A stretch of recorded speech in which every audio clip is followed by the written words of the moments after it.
Watermelon star இருந்து அந்த பசங்க பேர் காட்வின் பாலன்னு நினைக்கிறேன். கூப்பிட்டு ஆல்பம் சாங் பண்ண போகிறோம், நீங்கள் வாங்கினாங்க.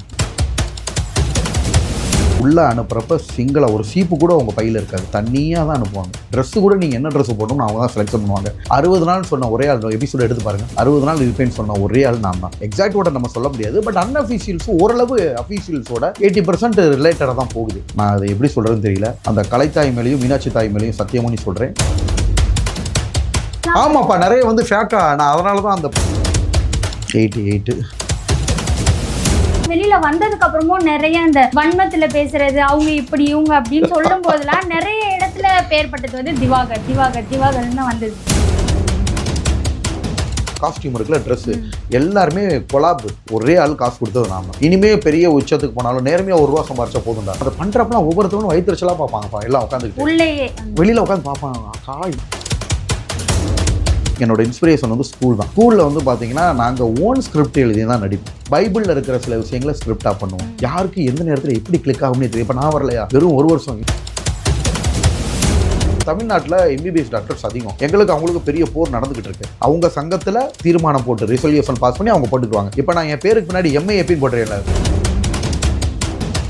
கல்யாணம் ஆகணும்னு வந்திருக்கேன், பெண் குழந்தை பிறக்கணும்னு வந்திருக்கேன் அப்படிலாம் நிறைய பேசியிருந்தீங்களா? ஏன் திடீர்னு கோயிலுக்கெல்லாம் போய்?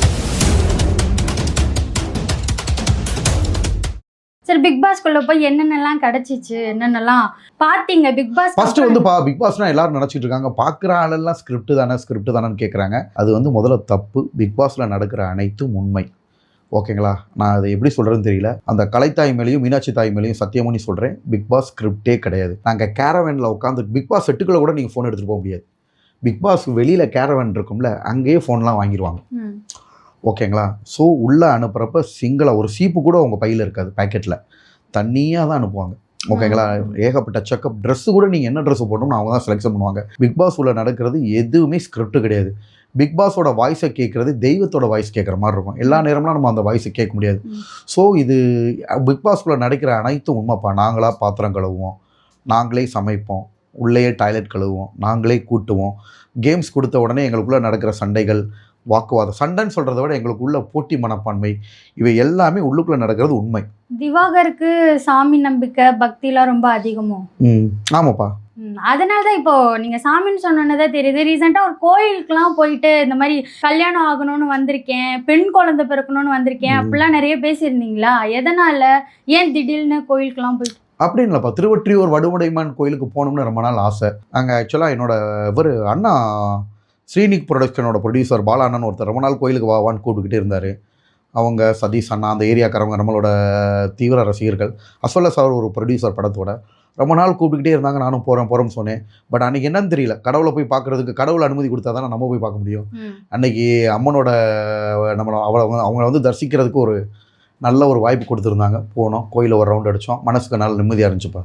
அப்போ உண்மையிலேயே கல்யாணம் ஆகணும், குழந்தை பிறக்கணும், இதனால தான் போயிருந்தீங்களா கோயிலுக்கு?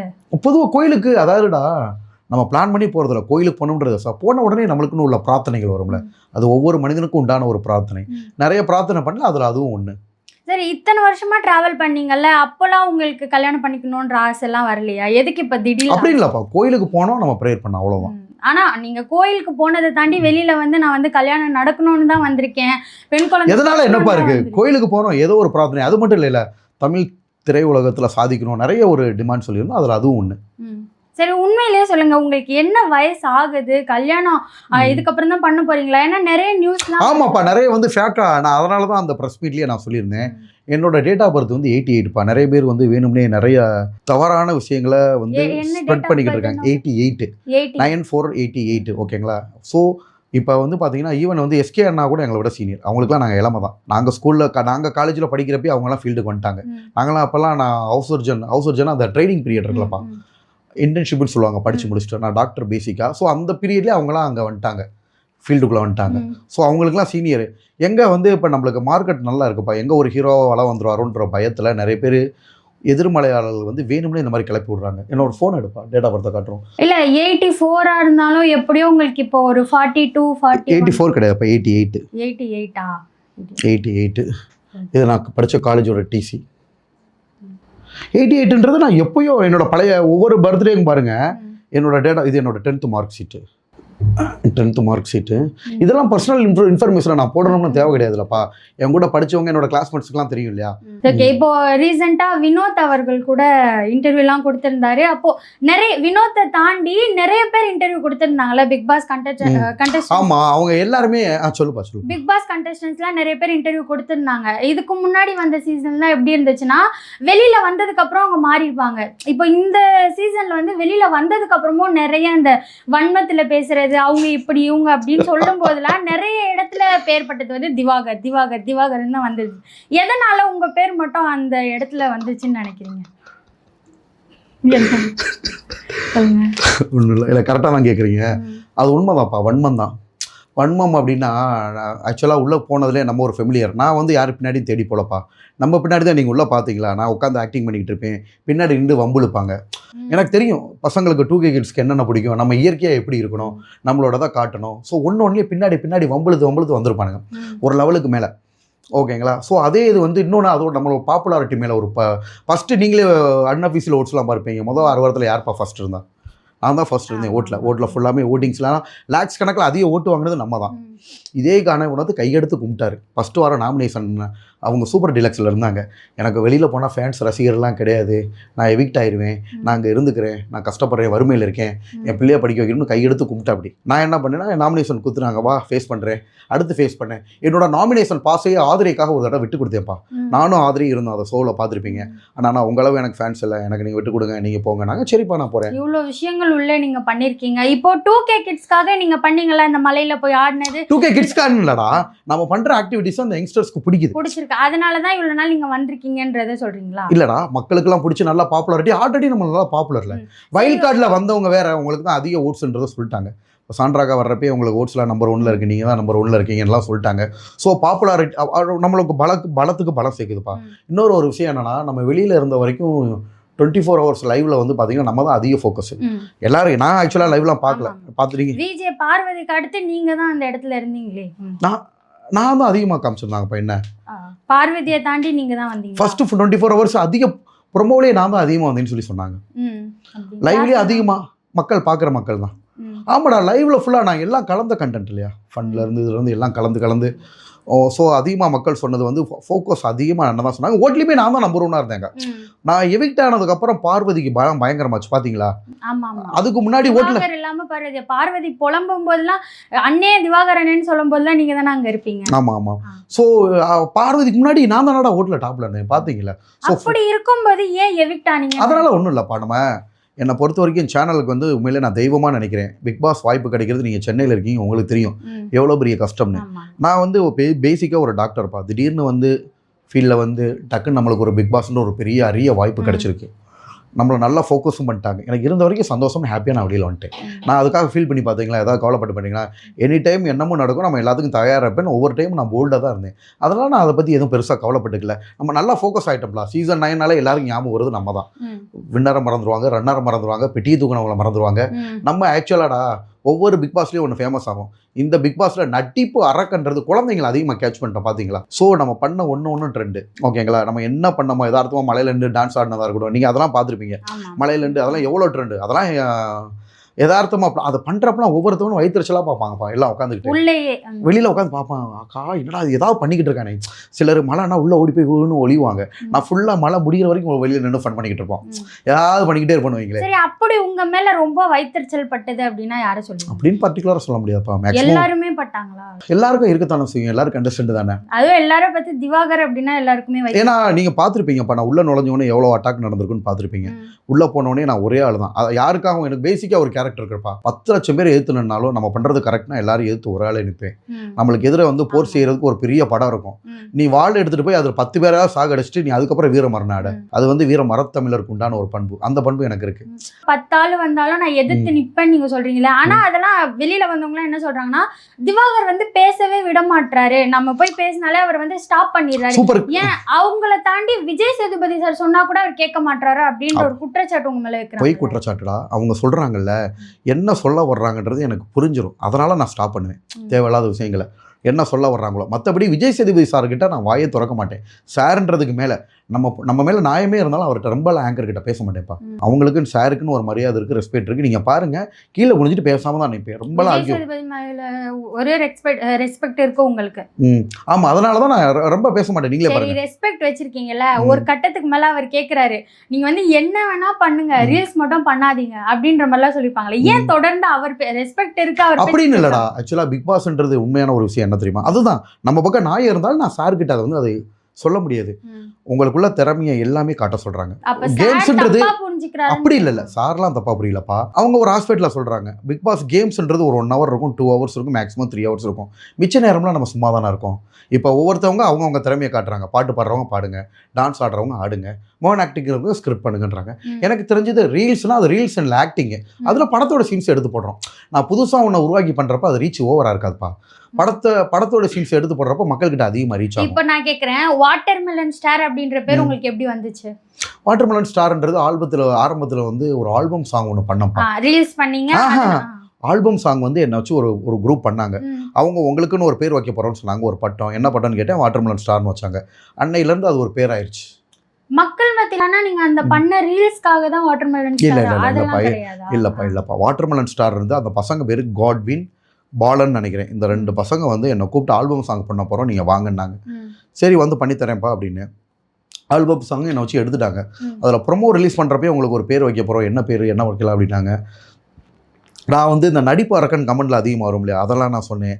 இல்லை உங்களுக்குன்னு ஒருத்தான ஒரு பட்டம் வைக்க போகிறோம், அது பெரிய ஒரு பப்ளிக் மத்தியில் ஒரு பெரிய சேஞ்சஸ் ஏற்படுத்தும் அப்படின்னாங்க. சரிப்பாண்ணே. அது மாதிரி அவங்க அப்போ தான் ஃபஸ்ட்டு டைமாக வாட்டர்மெலன் ஸ்டார்னு போடுறாங்க. அது கடைசியில் எங்கேயும் ரீச் ஆகி இப்போ வேறு மாதிரி கூகுள், ChatGPT எல்லாத்துலேயும் வாட்டர்மெலன் ஸ்டார்னு சர்ச் பண்ணால் பெரிய லெவலில் வருது.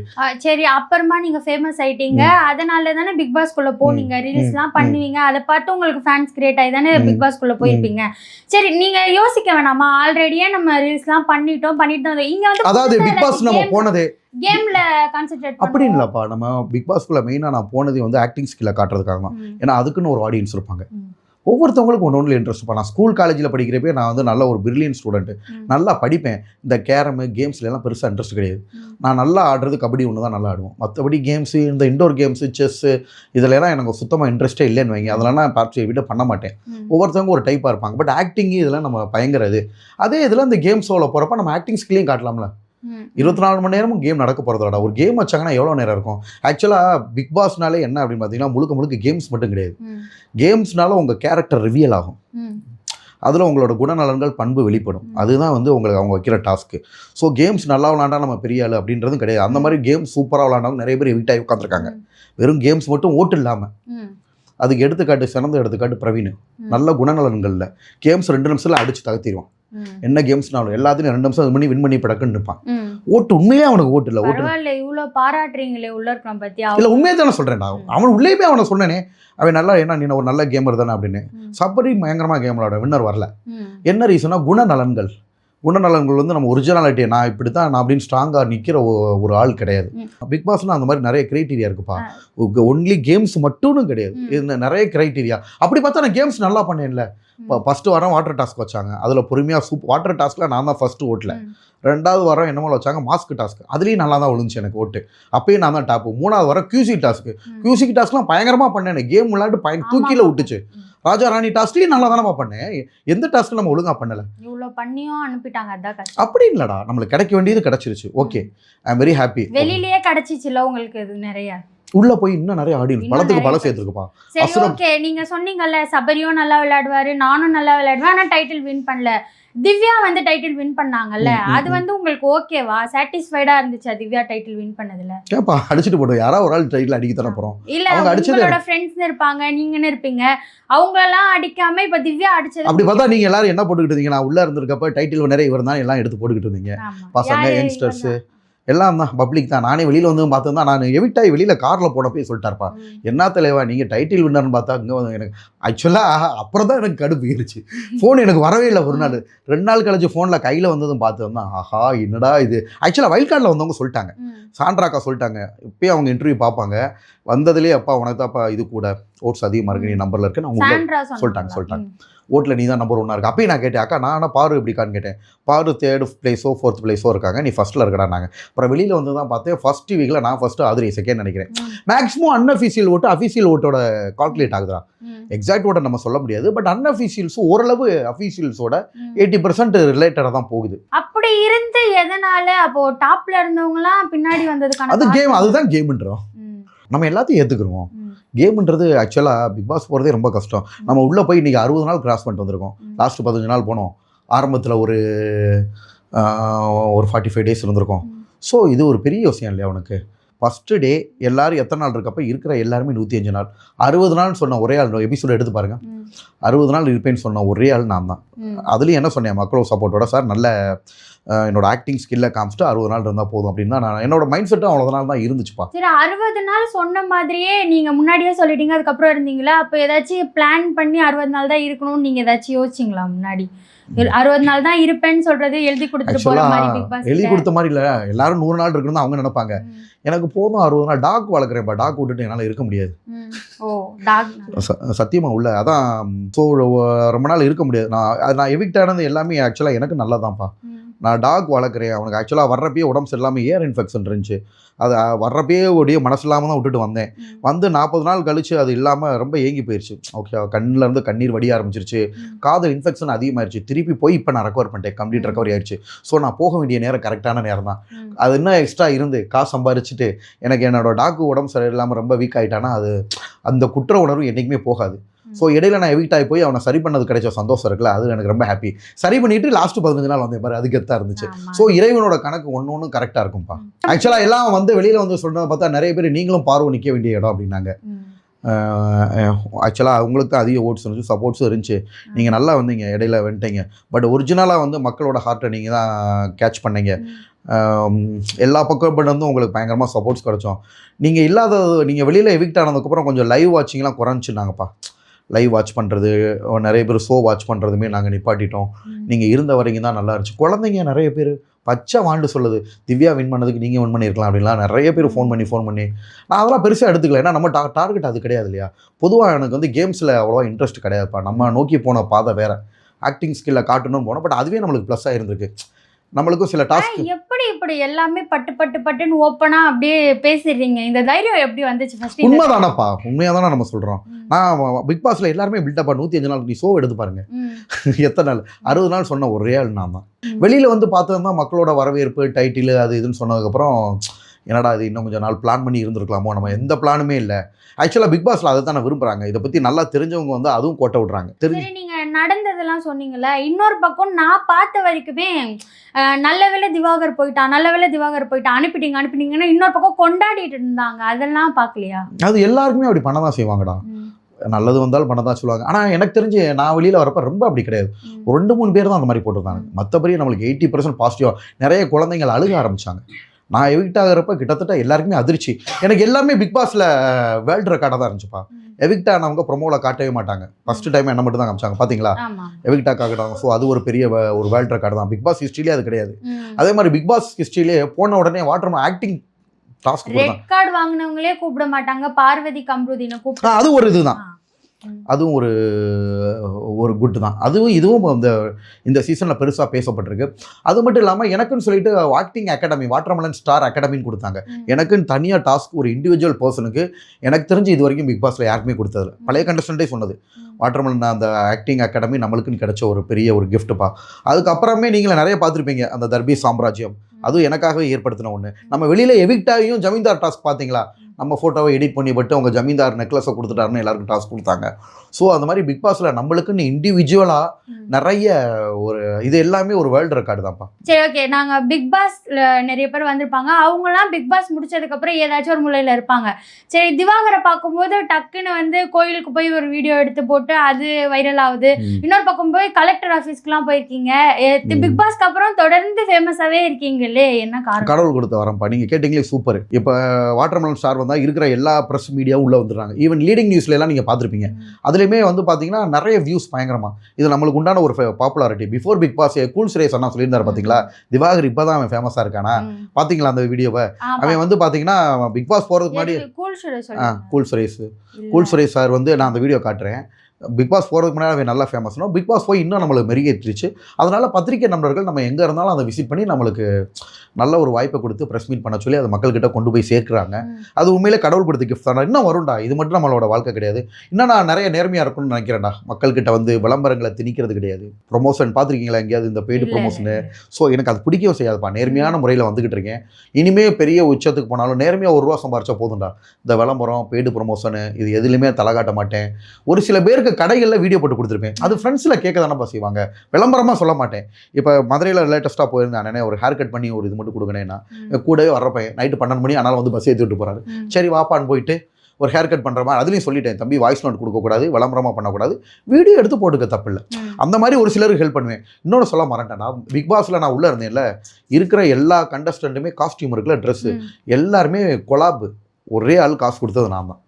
நான் அவர்கிட்ட ஸ்பைடர் கிளாத்ஸ் புறசாகத்தெல்லாம் இருக்கு. ஸ்டார்டிங்ல இருந்து அந்த 100 நாளுமே மற்றவங்களாம் குலாப்டா, ட்ரெஸ் ஃபுல்லாக குலாப்னா குலாப்பே வேணாண்டேன்.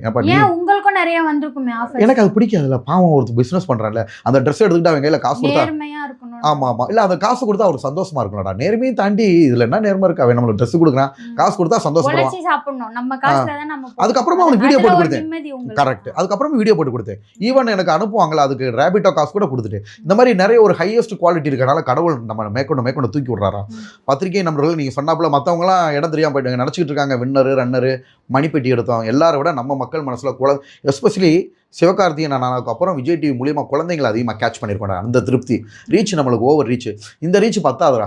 அதாவது வந்து என்ன சொல்ல வருதுன்னா, இன்னும் இந்த மூவியில் பார்த்து இன்னும் ஓவர் ரீச் கொடுக்கணும், வந்துடும். எனக்கு எதுவும் இதுவே ஃபாஸ்ட் ரீச் மாதிரி தான் தெரியுது. ஒரு வருஷத்துக்குள்ளே வந்து எங்கெங்கேயோ போய் இப்போ இவ்வளோ வருஷமாக சபரி நாடகம் நடிக்கிறாரு, பெரிய இது. அவரோட ஓட்ஸ் வந்து எனக்கு அதிகமாக நான் பார்த்தேன் நிறைய இதில். நான் ஃபஸ்ட்டு இருக்கேன், சபரி 2வது இருக்காரு, இல்லாட்டி 3வது இருக்காரு. அப்போ எனக்கு சந்தோஷமாக இருந்துச்சு. அப்போ அவ்வளோ ரீச் நம்மளுக்கு ஃபோர்ஸ்டாக போயிருக்கு. ஓகேவா? ஸோ எனக்கு நல்ல ஹாப்பிடா. இது வந்து படத்துலையும் நீங்கள் சொன்ன மாதிரிடா, ஹாஸ்பிட்டல் கட்டி ஒரு 10 பெட்டை போட்டு நான் நிம்மதியாக ஒரு ராஜா மாதிரி உட்காந்து அதிலே சம்பாரிச்சிடலாம். இது வந்து கலைத்தாய் கொடுத்தது, நான் எதிர்பார்க்கல. நான் என்ன தெரியுமா நினச்சேன், இன்னும் ரொம்ப நாள் கழிச்சு நம்மளுக்கு 40 வயசுக்கு மேலே கூட சினிமா அது கிடைக்கட்டும், நம்ம ப்ராக்டிக்ஸை மட்டும் கவனம் செலுத்துவோம்னு சொல்லிட்டு நிறைய பேர் என்னை வீடியோ இதில் போட சொல்லுவாங்க. யூடியூப்பில் போடவே மாட்டேன், இதில் போட மாட்டேன், இன்ஸ்டாவில் மட்டும் ஃபஸ்ட்டு எவ்வளோ போட்டுக்கிட்டு இருந்தேன்டா. ஃபேஸ்புக்கில் ட்ரீட்மெண்ட் வீடியோவும் இதுவும் போட்டுக்கிட்டு இருந்தேன். உங்களை மாதிரி ட்ரீட்மெண்ட் பண்ணுற ஒரு பொண்ணு நீங்கள் சூப்பராக பண்ணுறீங்க, இன்ஸ்டாவில் போட்டு பாருங்கள் என்ன நடக்குதுன்னு 10 டைம் ஃபோர்ஸ் பண்ணுது. அதுக்கப்புறம் தான் இன்ஸ்டாவில் அக்கௌண்ட் ஓப்பன் பண்ணி போட ஆரம்பிக்கிறேன். எடிட்லாம் பண்ண மாட்டேன்டா, என்னோட ஐடியா பாருங்கள், எடுத்து பாருங்கள். அந்த மாதிரி ஒரு க்ரௌத் வந்தனால எனக்கு இந்த மாதிரி மக்கள்கிட்ட வரவேற்பு, மீடியா கிட்ட இருந்து வரவேற்பு. சரி, ஓகே. இந்த வரவேற்பெல்லாம் தாண்டி இப்போ ரீசெண்டாக ஒரு கோயிலுக்கு போயிட்டு அங்கே சொல்லியிருந்தீங்க, அஜித் சார் ரேஸுக்கு போயிட்டாரு, விஜய் சார் அரசியலுக்கு போயிட்டாரு, இப்போ நடிப்பு அரக்கன்னா, இதெல்லாம் ஓவரா இல்லையா? ஏன்ப்பா அப்படின்னு நம்ம யாரையுமே சொல்ல முடியாதுரா. ஒரு உண்மையை சொல்ல, விஜய் சாருக்கு தெரியாது நம்ம இந்த லெவல் ரீச் ஆகும். வந்தாங்க, எங்கெங்கேயோ கிளிக் ஆயிடுச்சு. யாருக்கு எந்த நேரத்தில் எப்படி கிளிக் ஆகும்னே தெரியும். இப்போ நான் வரலையா, வெறும் 1 வருஷம் இண்டஸ்ட்ரியில் 10 வருஷம் இருக்காங்க, அவங்களா அடிச்சு மேலே வரலையா? அடிச்சு மீன்ஸ் அவங்கள நான் இது பண்ணி வரல, கடவுள் கொடுக்குறாருல தூக்கி விடுறாரு. இதே கடவுள் நாளைக்கு நீ எங்கே கொண்டு நிப்பாட்டு வரன்றது யார் என்ன கண்டா? ஆக்சுவலாக அந்த டைலாக் நான் எழுதுறோம், நான் என்னோட ஓன் டைலாக நான் சொல்லிடுவேன். நடிப்பு அரக்கன் இந்த மாதிரி டைலாக்லாம் என்னோட ஓன் இது. அதுவும் கூட என்னோட ஓன் கிடையாது. நடிப்பு அரக்கன்ற டெர்மினாலஜி நிறைய பேர் கமெண்ட்ல போடுவாங்க பசங்க. அதுதான் அதனால் அதை அப்படியே கேட்ச் பண்ணி உண்மைதான் சொல்கிறேன். என்னோட டைலாக்னா நானே சொல்லிடுவேன். அதெல்லாம் என்னோட இந்த நடிப்பு அரக்கனு. அதே மாதிரி இந்த அஜித் உங்களை மாதிரி இன்டர்வியூ எடுக்கிற ஒரு பையன் எனக்கு ஃபஸ்ட்டு டைமாக அதில் கொடுக்குறாரு. அண்ணே இதை மட்டும் சொல்லுங்கண்ணே, அஜித் சார் ரேஸுக்கு போயிட்டார், விஜய் சார் அரசியலுக்கு போயிட்டார், சூர்யா சார் பாம்பாய்க்கு போயிட்டார், அடுத்து பிக் பாஸை தூக்கி பிக் பாஸ்ன்றேன், அடுத்த தமிழ் சினிமாவை நீங்கள் தான் காப்பாற்ற போகிறது, நீங்கள் எது போடுங்கண்ணே. அவர் விளையாட்டுக்கு சொன்னாரோ ஃபன்னுக்கு சொன்னாரோ சம்டைம் அது நிஜமாகுமா? நிறைய நடக்குது இல்லையா? என்னடா ஆகும்டா, அதுக்குன்னு இப்போ தானே காலங்கள், இப்போ தானே ஆரம்பிச்சிருக்கு. பிள்ளையார்ஸ்லேயே ஒழுகலை இப்படி சொல்கிறதே எனக்கு ஒரு பெரிய விஷயம் தானே. அதில் பாருங்கள் எத்தனை லட்சம் லைக் விழுந்துருக்குன்னு பாருங்கள். அந்த நான் உங்களுக்கு சேவ் பண்ணி வச்சிருக்கேன், அந்த வீடியோ காட்டுறேன். அது லட்சக்கணக்கில் லைக், லட்சக்கணக்கில் ஷேர். அப்போ அதை மக்கள் விரும்ப தானே செய்கிறாங்க. லைக் போடுறவங்க சும்மா லைக் போடல இல்லையா?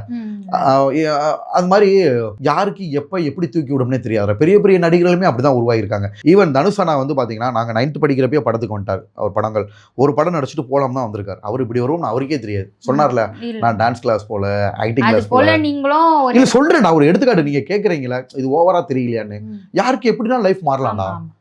உங்களுக்கு சினிமால யாராச்சும் இன்ஸ்பயரா எடுத்து இவங்களை வச்சுதான் நான் இந்த நடிப்புலாம் நடிக்கிறேன், இவங்களை வச்சுதான் நான் இந்த ரீல்ஸ்லாம் போடுறேன் அப்படின்னு யாரையாச்சும் எடுத்துருக்கீங்களா? நடிப்புன்றது கூட பிறந்ததுரா. நான் யாரையுமே அந்த மாதிரி இன்ஸ்பயர் ஆகலை. ஆக்சுவலாக ஸ்கூலில் என்னோட இன்ஸ்பிரேஷன் வந்து ஸ்கூல் தான். ஸ்கூலில் வந்து பார்த்தீங்கன்னா நாங்கள் ஓன் ஸ்கிரிப்ட் எழுதி தான் நடிப்போம். பைபிளில் இருக்கிற சில விஷயங்களை ஸ்கிரிப்டாக பண்ணுவோம். ஸோ அதை பார்த்து தான் நான் வந்து என்னை தவிர சினிமா படங்கள்லாம் ஸ்கூலில் பண்ண முடியாது. உங்களுக்கு தெரியாது இதில். நான் நடிக்கிறேன், என் கூட பிறந்ததுன்னு சொல்றீங்க. அதை வச்சு ஏன் மத்தவங்கள அது கூட கம்பேர் பண்றீங்க? நான் வந்து சிவாஜி சார் மாதிரி பண்ணுவேன், நான் வந்து அது சூர்யா நிறைய சார் மாதிரி கமெண்ட்ல பண்ணுவேன். போட்டது சூர்யா சார் மாதிரி பண்ண. அடுத்து நான் தான் இந்த மாதிரியான விஷயங்கள்லாம் சொல்றீங்கல்ல, அதெல்லாம் பார்க்கும்போது அவங்களோட ஃபேன்ஸ்லாம் கடுப்பாக தானே செய்வாங்க. அப்படி இல்லடா, நிறைய பேர் நேத்தே ஒருத்தர் நான் ஹோட்டலில் சாப்பிட்டுக்கிட்டு இருக்கேன், அந்த வீடியோ தான் உடனே ஷேர் பண்ணியிருக்கேன் பாருங்க. அவங்க சொல்றதெல்லாம் விடுங்க. அவங்களும் ஃபேன்ஸ் தானே, அவர் தெரியாத ஆள் தான். நான் சாப்பிட்டுக்கிட்டு இருக்கேன், வந்து அவராக கை கொடுத்து இத்தனையும் ஹோட்டலாக சாப்பிட்டுக்கிட்டு இருக்கேன். பப்ளிக் ஒப்பீனியன் தானே அது. சார் நீங்கள் சிவாஜி கணேசன் மாதிரி டக்குன்னு போயிட்டு இருக்கீங்க, திடீர்னு நடிச்சு காட்டுறீங்க. அதை மக்கள் வரவேற்கத்தானே செய்கிறாங்க. மக்கள் வரவேற்புனால தானடா நம்ம போய் உட்காந்துருக்கோம். எதிர்மறையாக குறை சொல்கிறவங்க சொல்லிக்கிட்டே தான் இருப்பான்ப்பா. ஓகேங்களா? ஸோ நம்மளோட க்ரோத்தை பாய் போகிறோம். அது ஒன்றும் தப்பு கிடையாதுப்பா. நான் நல்லா நடிப்பேன், இவர் மாதிரி பண்ணுவேன், இவர் மாதிரி ஃபேஸ் இருக்குன்னு சொல்கிறதுல இதில் என்ன தப்பு இருக்குது? அது ஒன்றும் தப்பு கிடையாது. கலெக்டர் ஆஃபீஸ்க்குலாம் போயிருந்தீங்களா இடையில? அது என்ன இஷ்யூ? அது ஆக்சுவலாக நாங்கப்பா படிச்சிருக்கிறது வந்து எம்ஜிஆர் மருத்துவ பல்கலைக்கழகம். அதில் வந்து பேச்சுலர் ஆஃப் ஃபிசியோதெரப்பி, இது ஒரு டாக்டர் படிப்பு. படித்து முடிச்சு வெளியில் வந்துட்டோம். டாக்டர்ன்ற போடுறதுல எங்களுக்கு எம்பிபிஎஸ் டாக்டர்ஸ்க்கும் பெரிய போர்ப்பா, ஒரு பெரிய சண்டே காலங்காலமாக நடந்துக்கிட்டு இருக்கு. ஆக்சுவலாக டாக்டர்னா என்னன்னா லத்தீன் வார்த்தை, டு டீச்சர்னு அர்த்தம். பிஹெச்டி படித்தா தான் டாக்டர்னே போடணும். மெடிக்கல் ஃபீல்டில் என்ன பண்ணிட்டாங்க, அதாவது உயர்ந்த பதவியில் இருக்கவங்க மெடிக்கல் ஃபீல்டில் யார் தெரியுமாப்பா? Higher officer.